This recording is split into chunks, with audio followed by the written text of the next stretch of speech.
Don't forget to like, subscribe, and hit the bell button if you like quality over quantity. Unless you live under a rock, you are aware of the biggest new hit on the internet, TikTok, an app with an emphasis on short 15-second videos that celebrate fun.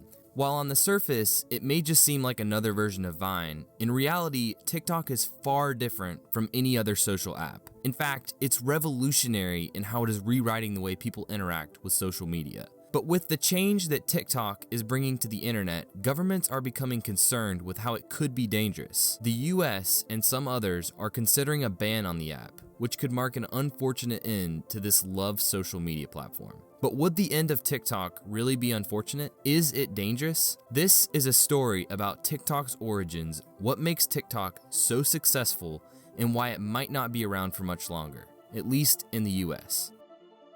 For years, there has been a family of social media platforms dominating the internet. Facebook, Instagram, Snapchat, and Twitter have all been a part of this family for a while now. And while Facebook has 16 years under its belt, TikTok is the new baby in this family, as it's only been around for 3 years. And within those 3 short years, TikTok has gained an incredible 800 million active users. Snapchat was founded almost a decade ago and has less than half of that. Just to put that into perspective, the Earth went around the sun 3 times, and now a population larger than Europe watches TikTok on a regular basis. Now, it's a known fact that the youngest in the family is also the craziest and most eccentric, and there is no exception with TikTok. I'm not calling it eccentric because of all the weird content on the app, which there's a lot of it. I'm talking about how TikTok could be a threat to national sovereignty and the privacy of its users. How?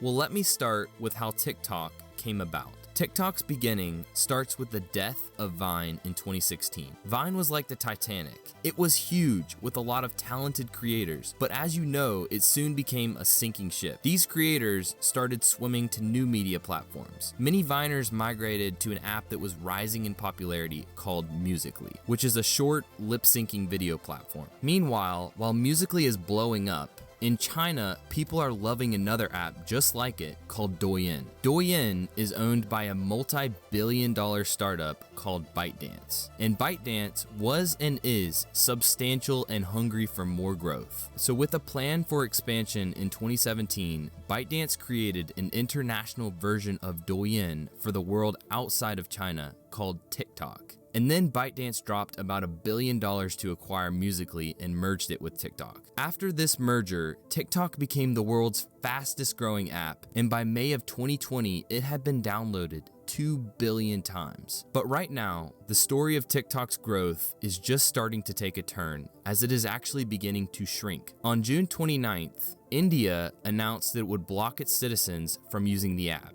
And while it's unclear how this ban will be put into place, TikTok will soon lose 120 million active users from India. In the US and several other countries might be next. So I'm sure you can see that TikTok is in a dilemma. It is both very popular with extreme growth while also having the risk of being blocked from governments all over the world. So what's so threatening about it? It's just an app with a bunch of dancing videos, right? You see, there's a reason for TikTok's sudden rise in popularity. There's something that makes it different from other social media platforms. And this thing that is driving TikTok's untamed expansion is the same thing that makes it dangerous. It's the artificial intelligence within the app and how it can learn so much about its users. This coupled with TikTok's link to China. Unlike other social platforms, TikTok has sort of a relationship with its users. When you get an Instagram, you get to know the platform as it becomes more familiar.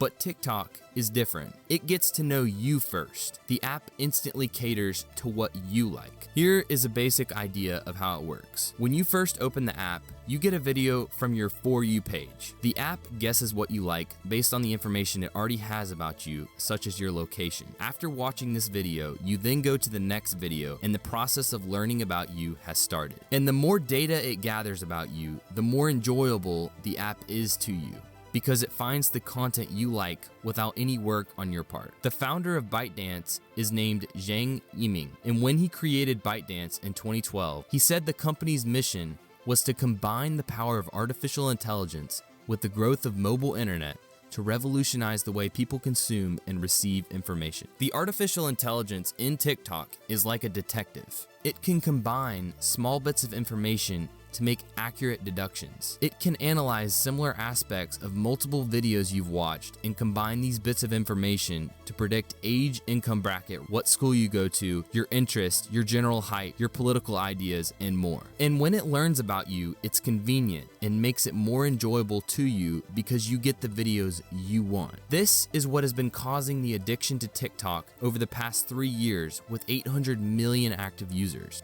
But wait, YouTube and Facebook can learn about you too, right? Well, YouTube might tempt you with a video you might like, and then you can choose to click it. But TikTok will kind of dictate what you watch. Like I said, it's a relationship. There's a transaction where you give TikTok information and it finds the content for you. Add on top of this that some people have accused TikTok of being malware that can listen to you through your phone. In fact, the co-founder of Reddit said about TikTok, "I look at that app as so fundamentally parasitic that it's always listening." But the scariest thing about TikTok is not just that it's so good at collecting data, but also that it's a Chinese company. Why is this a problem? Well, first of all, let's just say that Chinese companies don't have the best reputation for being trustworthy. There are countless stories of intellectual property theft in China. And second of all, the Chinese government is a communist surveillance state. To put it bluntly, communism and information gathering don't go well together. Just look at the social credit system that's being put into place in China right now. In a democracy, the protection of privacy is not perfect, but it's far more secure. In 2016, there was a lawsuit between Apple and the FBI where the FBI wanted to be granted access to data on iPhones, but Apple wanted to protect user privacy. In the end, Apple won the lawsuit. Imagine if TikTok and China were in a similar situation. There would be no dispute. If China wanted TikTok's data, it would have put its thumb on TikTok. So you can make all of the connections from here. TikTok has a lot of information about people all over the world through artificial intelligence, and it could have even more information from malware, but that's not confirmed. But the truth is, we don't know if TikTok is always listening to people who have the app. We don't know if the Chinese government is actively taking data from TikTok. We're not even sure what they would do with this information. But here's what we do know. Number one, the Chinese government loves to use information to control people. Take, for example, the way it controls the media in the country. Number two, Chinese companies are known for doing fraudulent things. You can look at how Huawei was banned all over the world. Number three, TikTok knows a lot about its users from artificial intelligence alone, and maybe more. Number four, the Chinese government could easily get this data if it wanted it. And number five, knowledge is power. So is TikTok a threat to national sovereignty? Should it be banned? I'll let you decide that for yourself. But let me remind you that if TikTok becomes like Vine, the creators you love can just jump onto a new platform. Thankfully, the internet is an amazing place, and a new app that's better will probably come along soon. Thanks for watching.